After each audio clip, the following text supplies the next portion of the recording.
You think working harder will get you to the top. Delivering results is enough. That someone is seeing your effort. It is not. And the more you believe that, the further you move away from the promotion. You arrive early. I leave late. It solves problems that nobody wants to take responsibility for. You deliver beyond expectations, meets deadlines, avoid conflicts. You think this builds your reputation. This positions you as indispensable, and for a while, it seems to work. Your manager trusts you. His name comes up when something needs to be resolved. You become the reliable guy. But the promotion never comes. And when it arrives, go to someone you consider less prepared, someone who produces less, but more appears. And that bothers you, because it breaks the logic you believed in. Here's the part nobody tells you. The system does not reward effort. It rewards perception. You are not evaluated by how much you produce. You are judged by what others are able to see, Mag, and remember, and that changes everything. Because invisible work does not build power, it only creates dependency. The company is not a neutral environment. It's an incentive system. Every manager needs to show results. Each director needs to justify their decisions.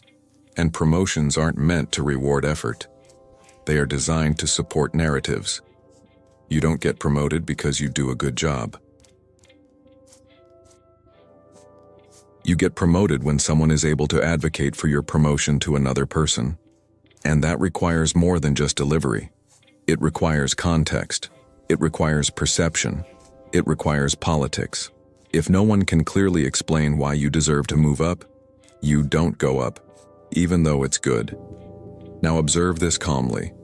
You solve problems silently. Avoid drawing attention to yourself. Delivery without generating noise. This makes you efficient, but it also makes you invisible. And invisibility, within a political system, it's irrelevant.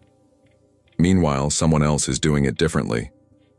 She doesn't necessarily work more, but she communicates more. Explain what you do. Position yourself in meetings. She participates in the conversations where decisions are made. And most importantly, she makes sure the right people know what she's doing. This is no coincidence. It's a strategy. You've been conditioned to believe that politics is something negative. The claim that whoever plays the game is false. But what do you call politics?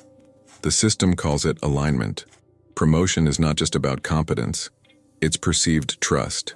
It's about aligning with the decision maker. It's about predictability of behavior. If the decision maker doesn't see you in that place, you won't get there. It doesn't matter how much you produce. There is a silent error happening. You are optimizing for execution, while the system values influence. You are focused on doing, while the system observes who is remembered. You believe that performance generates recognition, but in practice, recognition generates perceived performance. And this creates a cycle. You work harder to get noticed, but the more you work, the less you show up, because you are busy running. And who shows up? He's not that busy. It's visible. And visibility, in this game, is worth more than efficiency. If you continue like this, the scenario is predictable. You become indispensable in the same position. You become the person who can't leave because everything depends on you. And that sounds good, but it isn't. Why don't you go up? You get stuck where it's useful, and the system doesn't promote those it can't easily replace. Meanwhile, others are moving forward, not because they are better, but because they are more easily noticed, more connected, more aligned. They understand something you've ignored. A career isn't just about delivery. It's about positioning.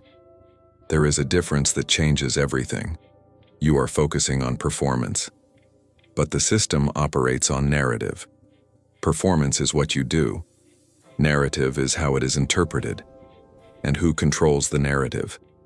It controls perception. And who controls perception? Controls the decisions. You don't need to be the best. You need to be seen as someone who makes sense to move up. And this doesn't just come from your job. It comes down to how your work is perceived. Who decides? At the right time. Now it's starting to become clear. The problem isn't that you don't work hard enough. That's because you're playing the wrong game.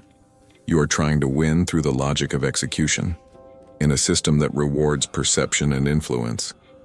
This doesn't mean that effort doesn't matter. It matters. But effort alone won't get you anywhere. It just keeps you useful. And utility is not the same as growth. Change begins when you realize this. You are not just an executor. You are an asset within a system, and assets need to be perceived as strategic, not just operational. As long as you are seen as someone who does good, you will be kept doing it. When you come to be seen as someone who defines, you start to climb. This doesn't require you to change who you are, but it requires you to understand the game, that you stop relying solely on the logic of effort and start paying attention to something more subtle.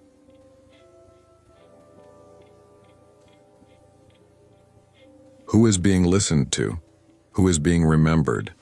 Who is being associated with important decisions? It's not about talking anymore. It's about showing up in the right context. It's not about selling out. It's about being perceived clearly. It's not about manipulation. It's about understanding power dynamics. Because in the end, the company doesn't promote those who work the most. It promotes whoever best fits the narrative it needs at that moment. And that can be uncomfortable.